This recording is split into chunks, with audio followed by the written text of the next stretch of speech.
Rohtak Jat college अखाड़ा हत्याकांड मामला। Court में सजा के फैसले पर बहस हुई पूरी। सजा पर फैसला कोर्ट ने रखा सुरक्षित। अब 23 फरवरी को कोर्ट सुनाएगा सजा। मृतकों के परिजनों की कोर्ट से मांग। आरोपियों को मिले फांसी की सजा।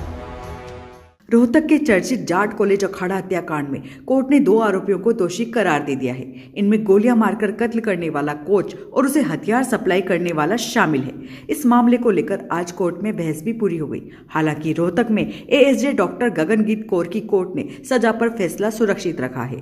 अब इन दोनों को कोर्ट 23 फरवरी को सजा सुनाएगी। बताते चले, जाट कॉलेज अखाड़ा में 12 फरवरी 2021 को 6 लोगों की गोली मारकर हत्या कर दी गई थी।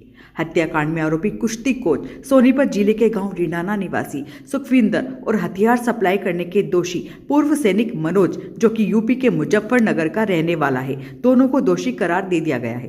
मैं पीड़ित पक्ष की तरफ से इस केस में पैरवी कर रहा हूँ। मृतक मनोज कोच, साक्षी सरताज, प्रदीप मलिक, सतीश मोखरा, पूजा तोमर और घायल अमरजीत, इन सभी की तरफ से मैं इस केस में पैरवी कर रहा हूँ। अच्छा, आज बताइए क्या? आज इसमें सज़ा के ऊपर जो है बहस होनी थी दोनों पक्ष की तरफ से, तो हमने इस केस के बारीक फैक्ट रखते हुए कोर्ट को हर पहलू से ये बताने की कोशिश की है कि ये rarest of the rarest case में फॉल करता है। उसकी जो कंडीशन है, जो सुप्रीम कोर्ट ने इसके अंदर है कि कितना मर्डर होना चाहिए, क्या क्रूरल्टी होनी चाहिए, क्या ट्रुथ होना चाहिए, तो वो हमने अपने केस के साथ मिलान करके कि इस तरह से इसने सभी को धोखा दे के वहाँ एक को बुलाता गया, मारता गया। पूरा प्री प्लान इसका ये था, जो 6:22 के आसपास से लेके यूँ मानो कि 8 बजे तक ये खेल इसका चला है, क्योंकि 7:30 बजे तक तो इसने जाट कॉलेज अखाड़ा में ही 6 लोगों को गोली मारी है। 7वें को किशोरी कॉलेज के बाहर जो बुला के गोली मारी गई है, वो भी जब इसने जो है ना, ये जो खिलाड़ी विशाल था, इसने जो है आरोपी सुखविंदर को बच्चे के साथ खेलते देखा और उसको ऊपर उठा के ले जाते हुए देखा था लास्ट टाइम पे। फिर ये वापस नीचे आ गया बगैर बच्चे के। तो जब प्रैक्टिस ख़त्म होती है तो विशाल ने अपने भाई मनोज, जो ये जो है खिलाड़ी विशाल है, मृतक मनोज कोच इसकी बुआ का लड़का था, तो उसने फ़ोन किया है मनोज को। मनोज का फ़ोन नहीं लगा, क्योंकि उस टाइम तक तो वो उनको मार चुका था। उसके बाद उसने सुखविंदर से बात की है।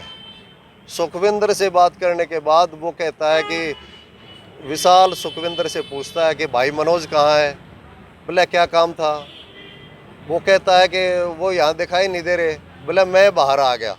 फिर दोनों की बात जब चल रही होती है तो छोटे बच्चे के रोने की आवाज़ आती है, तो विशाल कहता है किसी बच्चे के रोने की भी आवाज़ आ रही है।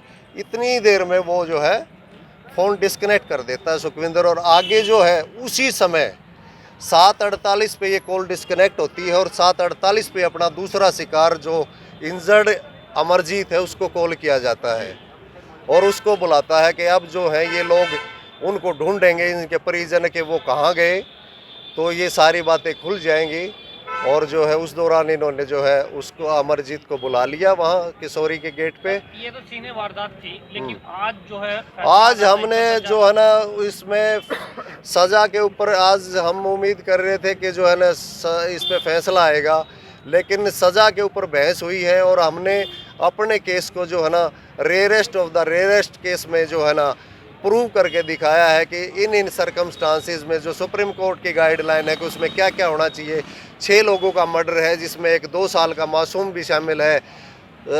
16 साल 11 महीने की जो पूजा खिलाड़ी थी वो भी इसमें शामिल है, जिसमें लेडीज़ भी शामिल है, बच्चा भी शामिल है। वो क्रूरल्टी के उसमें आता है और उसके लिए हमने जो है ना ऑनेबल कोर्ट से फांसी की मांग की है। अमूमन इस तरह के मामले में फांसी होनी चाहिए।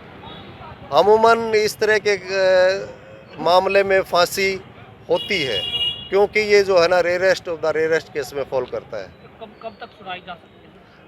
उम्मीद है, कोर्ट ने 23 तारीख रखी है तो उम्मीद करते हैं कि 23 तारीख को इसमें फैसला आ कुछ जाएगा। और लोग भी शामिल हुए क्योंकि वो बता रहे थे कि वो उनके जीजा के पास भी गया था। आई सी 23 तारीख। जो आरोपी है हम्म? कुछ और लोगों का भी इसमें नाम आया है या अकेला यही था? ये अकेला यही था, और लोगों का नाम नहीं था। ये बहुत क्या था कि इसमें ये कहानी चली थी दिसंबर से। दिसंबर में ही जो महिला खिलाड़ी जो थी अखाड़े में, उन्होंने जो है कि क्या था, अपनी पत्नी को तो इसने तलाक दे रखा था।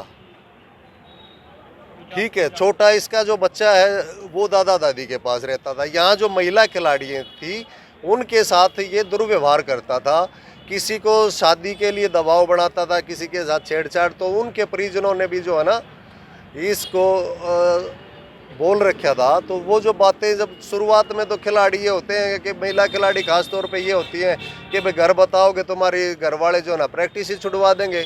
कुछ दिन तो ऐसे सिस्टम चलता रहा, फिर बाद में जब मजबूरी हो जाती है, हद से ऊपर पानी चला जाता है, तो वो जो है ना उनको अपने परिवार को बतानी पड़ती हैं। बताने के बाद उन्होंने मनोज कोच से संपर्क किया इस बारे। उन्होंने उसको इस बारे जो है ना ये कहा कि भाई इस तरीके की बात मत कर, तू सुधर जा, अगर अखाड़े में रहना है तो वो उसको मौका भी दिया गया है। उसके बाद भी जब वो नहीं सुधरा, लास्टली जब उसको जो है सारे अल्टीमेटम देने के बाद जो है घटना जो 12 फरवरी की थी उससे 5-7 दिन पहले ही जो ना अखाड़ा छोड़ने के लिए बोल दिया था कि आप अखाड़ा छोड़ जाइए और दोबारा इस अखाड़े में मत आइए। तो फिर भी जो है, क्योंकि इसने प्लानिंग बनानी शुरू कर दी थी दिसंबर माह में ही, क्योंकि इसमें जो चलते इस घटना को अंजाम, हाँ रंजिश के चलते कि जो है ना ये मुझे अखाड़े से निकाल रहे हैं। महिला खिलाड़ियों ने मेरी शिकायत क्यों की, और जो मेहर सिंह अखाड़े से इसको निकाला गया था, जो घायल अमरजीत का सिस्टम था कि घायल अमरजीत जो था उससे रंजिश क्यों रखता था, क्योंकि अमरजीत तो मेहर सिंह अखाड़े में कोच बन गया और इसने वहाँ भी जो ना गुटबाजी शुरू कर दी और खिलाड़ियों के साथ एक गुट बनाने लग गया। तो वो दवेश था इसका, उस दवेश ये अखाड़े से निकाल दिया था वहाँ से। जाट कॉलेज अखाड़ा हत्याकांड 12 फरवरी 2021 को हुआ था। उस दिन 7 लोगों को गोली मारी गई थी। मुख्य कोच मनोज मलिक, उनकी पत्नी साक्षी मलिक, मांडोठी निवासी कोच सतीश, मोखरा निवासी प्रदीप और महिला पहलवान पूजा तोमर जो कि यूपी के मथुरा की रहने वाली थी, उनकी मौके पर ही मौत हो गई थी। मनोज के बेटे 4 साल के सरताज ने भी बाद में दम तोड़ दिया था। अखाड़े के बाहर गोली लगने से घायल हुए निडाना निवासी अमरजीत को गंभीर हालत में गुरुग्राम ले जाया गया था। यहां उनकी जान बच गई थी। तभी से जिला अदालत में केस की सुनवाई चल रही थी। वहीं मृतकों के परिजनों ने कोर्ट से आरोपियों को फांसी की सजा मिलने की मांग की है। मनोज मलिक का भाई हूँ जो डीपी थे कॉलेज में, और साक्षी भाभी थी और भतीजा था मेरा सरताज जो 2.5 साल का लड़का था। तो उनको इसी हादसे में उस दौरान गोली मार दी थी। तीनों की हत्या हो गई थी वहाँ पे। आज उम्मीद थी आपको कि फैसला आ जाएगा? उम्मीद तो थी जी फैसला आ जाएगा, फिर कोर्ट का प्रोसीजर है वो तो कोर्ट तो अपने हिसाब से कार्रवाई करेगा। कुछ बात होगी कि अगली तारीख दी गई है, उसमें तो कोई वो नहीं है। तो आपको न्याय मिलेगा? उम्मीद है जी हमें पूरी कोर्ट से कि हमें न्याय मिलेगा। हमें ये उम्मीद है कि कोर्ट कि फांसी की सज़ा देगी। अगर फांसी की सज़ा नहीं हुई तो 2.5 साल के बच्चे को न्याय नहीं मिलेगा। I am father of Pradeep Malik का ससुर हूँ मैं, और मैं भगवान से आशा करता हूँ, परमात्मा से ये उम्मीद करता हूँ इसे कम से कम रोहतक के गेट के ऊपर कोर्ट इसको खड़ा करके गोली मरवाए। इसने निकाह भी 2 साल की लड़की के हमने शादी किए हुए थे और 2 हाल में उन्होंने भी तो बना दिया। आज तक हमारे आँखों के आंसू नहीं सूखे हैं और ये कोर्ट तक मेरी मेहरबानी है मीडिया से, भाई से मीडिया से कोर्ट तक ये बात मेरी पहुँचाए। और आई हम दोबारा रिक्वेस्ट करता हूँ कि हमें न्याय मिलेगा और परमात्मा न्याय देगा। जो कोर्ट फैसला करेगा वो बिल्कुल सही करेगा। फांसी से कम फांसी एंड अबाउट, इसका परिवार को भी फांसी होनी चाहिए। सब परिवार इंडिया में रहने के काबिल नहीं है। नो, मैं गांव मोखरा से, मेरा छोटा भाई प्रदीप मलिक था जो सुखविंदर ने गोली मारकर हत्या कर दी थी। और आज की जो डेट दे रखी थी कोर्ट ने, अगली डेट 23 तारीख की दी है और हम उम्मीद करते हैं कि कोर्ट हमें न्याय देगा और हम ज़्यादा से ज़्यादा फांसी की मांग करते हैं आप लोगों के सामने, और इससे ज़्यादा और कोई नहीं वो नहीं करना चाहता। आरोपी को सुखविंदर को गिरफ्तारी के बाद कभी जमानत नहीं मिली। उसे सुनवाई के दौरान भी कोर्ट में पेशी पर नहीं लाया जाता था। वीडियो कॉन्फ्रेंसिंग के माध्यम से ही अदालत में सुनवाई होती थी। सोमवार को सजा के चलते पुलिस की एक टीम आरोपी कोच को करनाल जेल से रोहतक लेकर पहुंची थी। अब दोषी करार देने के बाद आरोपी को रोहतक जेल में ही रखा गया है। साथ ही अदालत ने जेल अधीक्षक और पुलिस अधीक्षक को सुरक्षा के पुख्ता इंतजाम करने की हिदायत दी है। अब ये तो 23 फरवरी को ही पता चलेगा कि आरोपियों को कोर्ट क्या सजा सुनाती है। ब्यूरो रिपोर्ट, गरिमा टाइम्स।